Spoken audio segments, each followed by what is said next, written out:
Can I preach this thing? What I want you to understand is that Satan has a highly organized operation against you. That demons are not disorganized and they are not chaotic. When they come against you, they come in order. They come, the Bible said when Jesus got ready to cast the demons out, said, what is your name?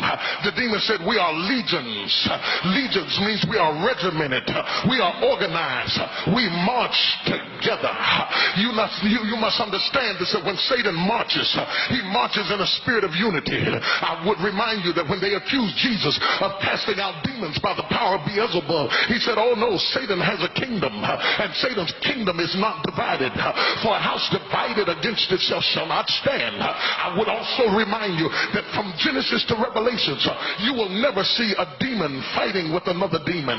You will never see a principality fighting with another principality.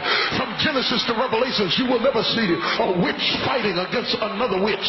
It's only when you look at church folk that you see preachers fighting against preachers, and churches fighting against churches, and Baptists fighting against Methodists, and Methodists fighting against principalities. It's because we don't understand order.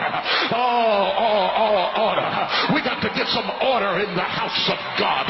We got to get rid of every chaotic, wild spirit that's out of control, because disorder is a work of the enemy. God is not the author of confusion. Let everything be done decently and in order. Let's three people say order in the house, order in the house, order.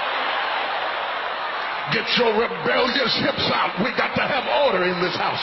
Whether the house is a church or whether the house is a house you live in, there has to come a point that you tell little Junior, if you're going to stay in this house, you got to get yourself together. As for me and my house, we will serve the Lord. Can I go deeper? Not only is the enemy after regions, he's after houses. When I say the enemy's after houses, I don't mean that he's just after your address. He's after everything born out of your loins. When the enemy sends a curse, he either sends it to a city or he sends it to a house. The house of David, the house of Issachar, the house of the Johnsons, the house of the Jakeses, the house of the Longs, the house of the Wilsons. That's why you see certain spirits that run through certain houses. If you will look at your family tree closely, you will find that you are still fighting your grandmama's devil, your mama's devil. Grandma got a divorce, your mama got a divorce, all of your sisters got a divorce, and now your marriage is coming unglued. It's a spirit. Slap somebody and tell them it's a spirit. It's not about him having an affair. It's about a spirit that's come against your house. It's not about you making more money than him. It's a spirit that has come against your house. That's why you ought to be careful whose house you marry into. Because some of you married into some spirits. You was happy till you got in that family. Now all hell is breaking loose because you married into a curse that was on that house. Your children come up with something that you ain't never thought of doing before. But somebody in your husband's family knows what's going on because you tied your children into a system that you don't even understand.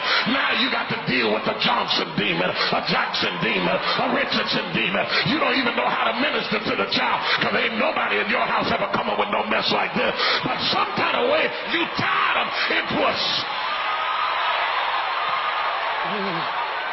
God. Lord have mercy. Who am I preaching to in here today? I want to cite some examples so you can understand clearly. Rebecca was a trickster and a con artist. She was a racketeer. She was a deceitful woman. She lied and connived with her own husband, manipulating her own children. Her uncle Laban was a trickster, a con artist, a liar, and a whoremonger. Her son Jacob was a trickster and a supplanter and a con man and a rouseabout.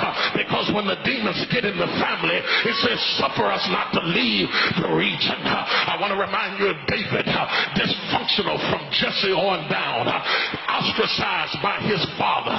David comes up. Yes, he was anointed, but he was dysfunctional. He was a whoremonger. He had a lust spirit. He had a demon that he couldn't get rid of. It came in through the rejection of his father, and the enemy saw a door open. It planted a seed in his life. David had such a lust problem that when he was an old man, they threw a young woman in the bed, and when he didn't touch her, they said the king is dead. No wonder then that his son Absalom was deceitful and treacherous, and Amnon raped his daughter Tamar, and Solomon had so many strange women that he lost control of the kingdom because there was a spirit in the house. Oh, I can't just spend time talking about Jacob and talking about David. What is this mess going on in your house? Your daughter acting crazy, coming up with stuff at 13 that you didn't run into until you were 25. But that spirit is getting desperate because you're getting in the house of God, and the devil is saying, if I don't get her quickly, I'm afraid that the Holy Ghost is going to run me out of town. I don't know who I'm preaching to this morning, but the Lord sent me into this city, and I'm after a demon. I'm not going to stop till I get it. I'm going to preach till everything in here begins to shake. I'm going to